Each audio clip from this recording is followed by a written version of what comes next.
au fond, on va dire un penseur, un chercheur, un créateur. Tous ces termes pourraient lui convenir tout à fait. Quelqu'un qui essaie, qui fait des coups, qui fait des tentatives, qui fait des expériences, qui raconte ses expériences.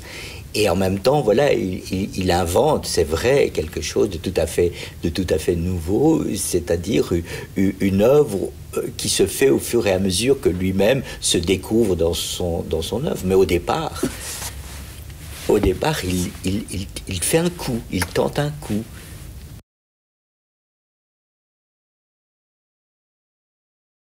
Eh bien, je crois que ce que je vais dire, c'est qu'en vérité, j'ai le sentiment qu'il n'y a pas de projet.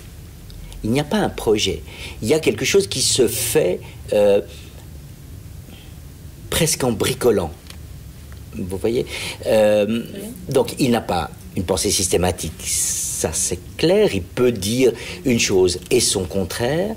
Il avance, je ne sais pas s'il progresse, mais il avance en tout cas dans une certaine direction. Il n'a pas de méthode. Vous savez, l'expression de lui qui caractérise le mieux son projet, il y en a deux qui sont formidables, mais il y en a Parceau et Gambade.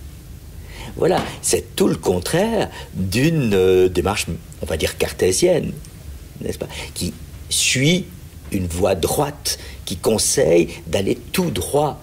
Parce que comme ça, même si on est paumé au départ, on débouche nécessairement quelque part. Pas forcément là où on voulait aller, mais on sort de la forêt obscure.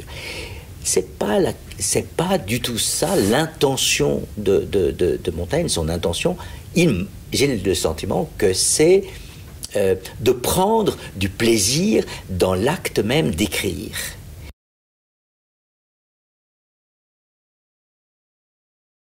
Vis-à-vis de l'histoire de la philosophie de ses prédécesseurs, il a une liberté qui est une liberté extraordinaire et que beaucoup de professeurs de philosophie pourraient lui envier. C'est-à-dire qu'il prend chez eux ce qui lui plaît momentanément selon les circonstances. Bon. Mais il n'y a pas une évolution. On dit il est stoïcien, puis il est épicurien, puis il est sceptique, bien entendu, et puis cyrénaïque, c'est-à-dire théorie du plaisir, etc. Je ne pense pas que ces étiquettes lui conviennent véritablement. Il picore dans ses lectures et à certains moments, dans tel texte, tel passage, il prend quelque chose dont il fait son miel, quelque chose qui lui plaît maintenant pour expliquer tel ou tel trait de son caractère ou tel événement qui se passe autour de lui.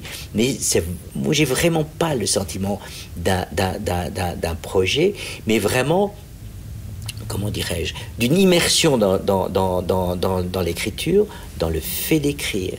Et puis, il se trouve que dans ce qui est écrit, finit par faire un livre. Et il est assez heureux de ça.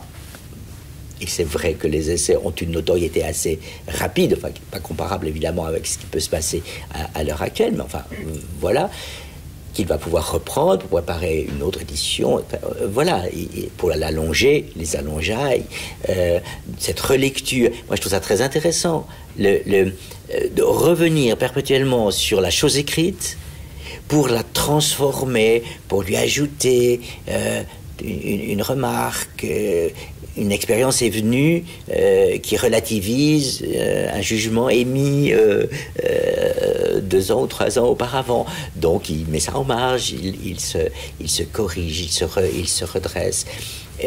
Mais en même temps, voilà, moi je pense vraiment qu'il y a un immense plaisir à écrire, une joie à jouer avec les mots, et que ces mots soient grec, latin, français, gascon, et qu'on puisse en faire une espèce de salmigondi. Il aime ça. Je pense qu'il y a une jouissance dans le fait d'écrire.